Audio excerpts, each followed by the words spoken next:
착하게 살아야지. 정직이 최선의 방책이다. 혹시 아직도 이 말 믿고 계십니까? 직장에서 굳은 일 다 도맡아 하고도 승진해서 밀린 김 과장님, 친구를 믿고 보증 섰다가 길바닥에 앉은 박 사장님. 여러분이 불행한 이유는 여러분이 악해서가 아닙니다. 오히려 너무 순진해서입니다. 세상은 유치원이 아니죠. 이곳은 힘의 논리가 지배하는 정글입니다. 여러분이 나는 권력에 관심 없어라고 말하는 순간 권력을 가진 자들은 미소를 짓습니다. 여러분 같은 먹잇감이 제일 다루기 쉽거든요. 권력은 공기 같은 겁니다. 피할 수 없습니다. 내가 지배하지 않으면 지배 당합니다. 오늘 제가 드릴 말씀은 좀 불편할 겁니다. 도덕 선생님들은 절대 가르쳐 주지 않는 소름 끼치고 냉혹한 인간 본성의 민낯이니까요. 하지만 약속합니다. 이 영상을 끝까지 보고 나면 더 이상 세상이 여러분을 함부로 대하지 못할 겁니다. 오늘 소개할 책은 현대의 마키아벨리, 로버트 그린의 역작 권력의 법칙입니다. 3000년의 역사 속에서 승리한 자와 패배한 자들의 피로 쓰인 48가지 조종의 기술. 저 꿈을 걷는 자만의 시선과 해석으로 순한 양인 여러분에게 늑대의 이빨을 심어드리겠습니다. 반갑습니다.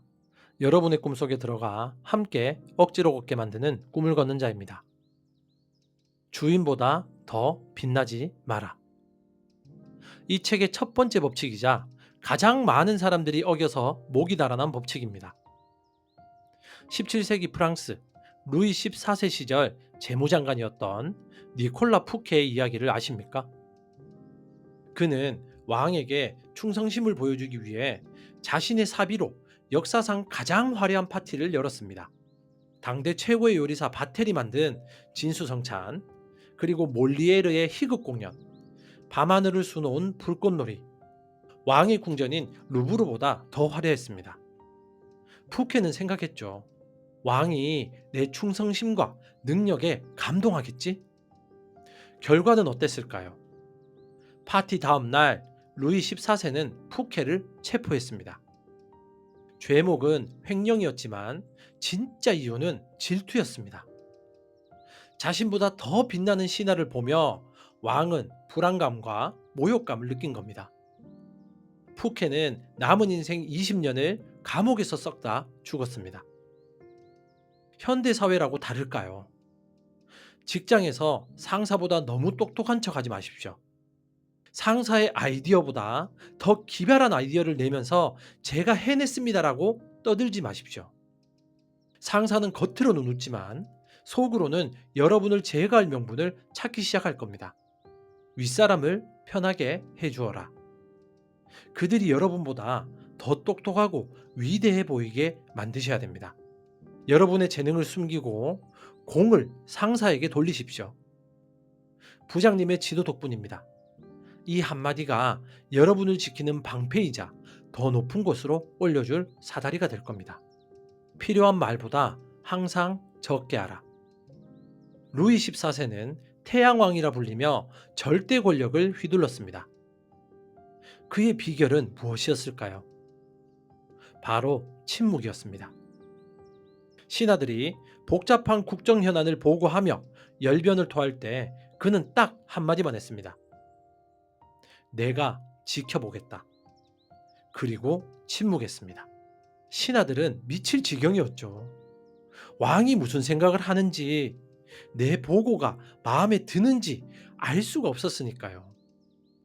그 불안감 때문에 신하들은 왕의 눈치를 보며 스스로 기게 되었습니다. 말이 많으면 반드시 실수가 나옵니다. 여러분이 말을 많이 하는 이유는 불안해서 혹은 나를 안아달라고 인정욕구가 폭발해서입니다. 하지만 기억하십시오. 권위는 침묵에서 나온다. 말을 아끼고 표정을 감추면 사람들은 여러분을 신비롭고 예측 불가능한 존재로 인식합니다. 회의 시간에 떠들지 말고 마지막에 짧고 굵게 한마디만 하십시오. 자신의 계획을 동네방네 떠들지 마세요. 입을 닫을 때 귀가 열리고 그때 비로소 권력이 들어옵니다. 의도를 감추어라. 정직하고 투명한 게 미덕이라고요? 권력의 세계에서는 자살행위입니다. 여러분의 패를 다 보여주고 포커를 치는 것과 같습니다. 상대방이 여러분의 의도를 알면 방어책을 세웁니다.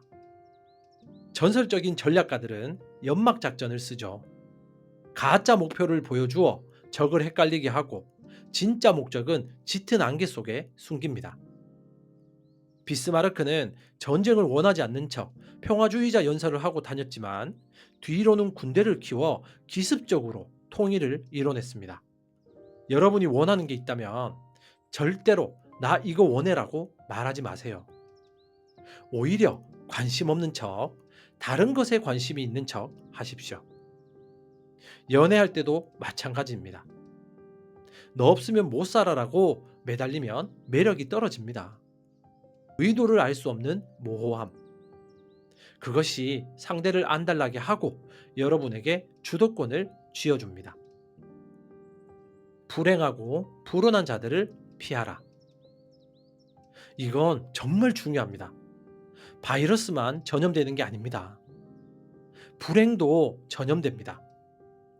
주변에 보면 항상 투덜대고 항상 피해자 코스프레인 척하고 항상 꾀병을 부리고 항상 사고를 치는 사람들이 있습니다.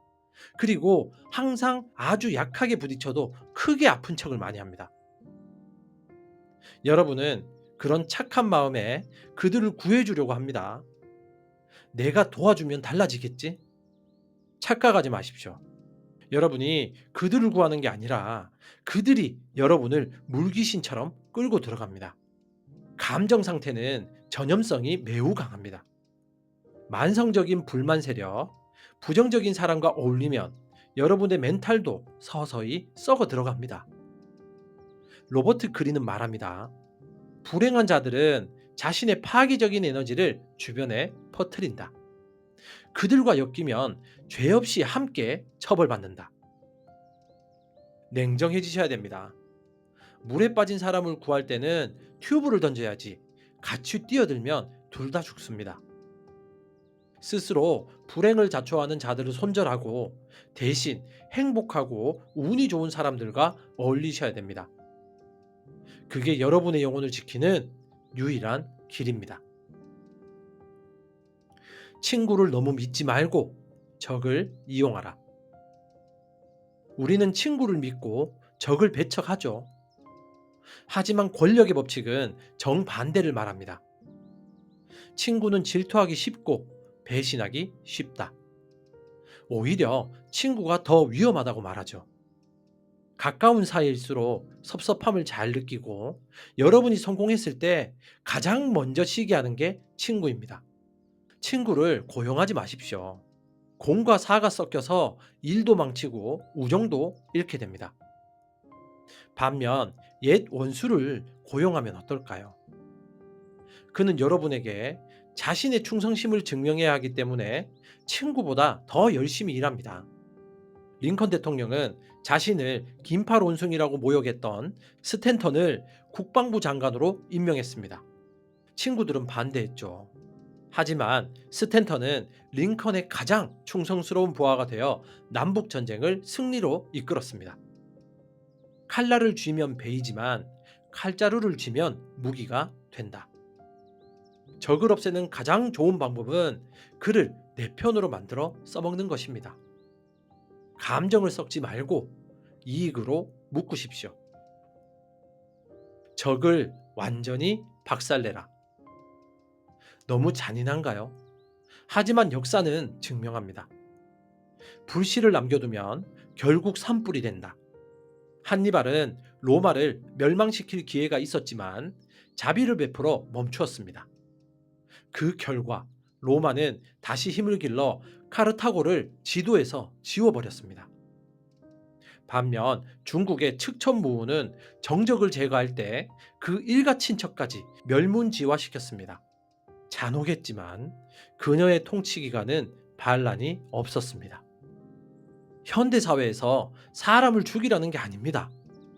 누군가와 경쟁해서 이겨야 한다면 확실하게 압도해서 다시는 덤빌 엄두를 못 내게 하라는 겁니다. 어설픈 용서, 어설픈 화해는 상대방에게 내가 약해서 봐줬구나라는 착각을 줍니다. 그리고 뒤에서 복수의 칼을 갈게 만듭니다. 싸우지 않는 게 최선이지만 일단 싸움을 시작했다면 끝을 봐야 합니다. 이것이 승자의 법칙입니다. 아무런 형태를 가지지 마라. 이것은 마지막 48번째 법칙, 모든 법칙의 끝판왕입니다. 형태를 가지지 마라. 고정된 모습, 고정된 생각, 고정된 전략을 버리셔야 됩니다. 세상은 끊임없이 변합니다. 어제의 정답이 오늘의 오답이 됩니다. 가장 강한 것은 바위가 아니라 물입니다. 물은 컵에 담으면 컵이 되고 병에 담으면 병이 됩니다. 장애물을 만나면 돌아가고 틈이 보이면 스며듭니다. 공룡은 강했지만 멸종했고 바퀴벌레는 약하지만 살아남았습니다. 이유는 적응력이겠죠. 자존심을 세우지 마십시오. 원칙에 집착하지 마세요. 상황에 따라 얼굴을 바꾸고, 즉 페르소나 전략을 수정하셔야 됩니다. 예측 불가능한 사람이 되는 것, 그 어떤 공격도 흘려보내는 유연함, 그것이 진정한 고수의 경지입니다. 사랑하는 구독자 여러분, 그리고 착한 아이 콤플렉스에 갇혀 고통받는 여러분, 오늘 들은 이야기 불편하셨습니까? 사람이 어떻게 저렇게 살아라고 생각하셨죠? 맞습니다. 우리는 모두 도덕적인 사람이 되고 싶어 합니다. 하지만 기억하십시오. 권력은 도덕과 아무런 상관이 없습니다. 권력은 불, 즉 파이어와 같습니다. 잘 쓰면 문명이 만들어지지만 잘못 따르면 나를 태워 죽입니다. 불이 나쁘다고 해서 불 없이 살 수 있습니까? 제가 여러분에게 악당이 되라고 하는 게 아닙니다. 적어도 악당들이 어떤 칼을 들고 덤비는지, 그 칼을 어떻게 막아야 하는지는 알아야 한다는 겁니다. 순진함은 죄가 아니지만 순진해서 당하는 고통은 여러분의 몫입니다. 오늘부터 연습하세요. 말을 줄이시고 의도를 감추십시오. 그리고 남에게 인정받으려 애쓰지 마세요. 대신 상황을 관찰하고 냉철하게 계산하셔야 됩니다. 호구가 되지 않는 것, 그것이 권력의 첫걸음입니다. 오늘의 이야기가 험악한 정글에서 여러분을 지키는 단단한 갑옷이 되었기를 바랍니다. 착한 사람이 승리하는 것이 아니라 승리하는 사람이 세상을 착하게 만들 수 있습니다. 저 꿈을 걷는 자는 여러분이 힘 있는 선인이 되는 그날까지 가장 현실적인 전략으로 함께하겠습니다. 지금까지 당신의 꿈 곁에서 함께 조용히 걷는 꿈을 걷는 자였습니다. 감사합니다.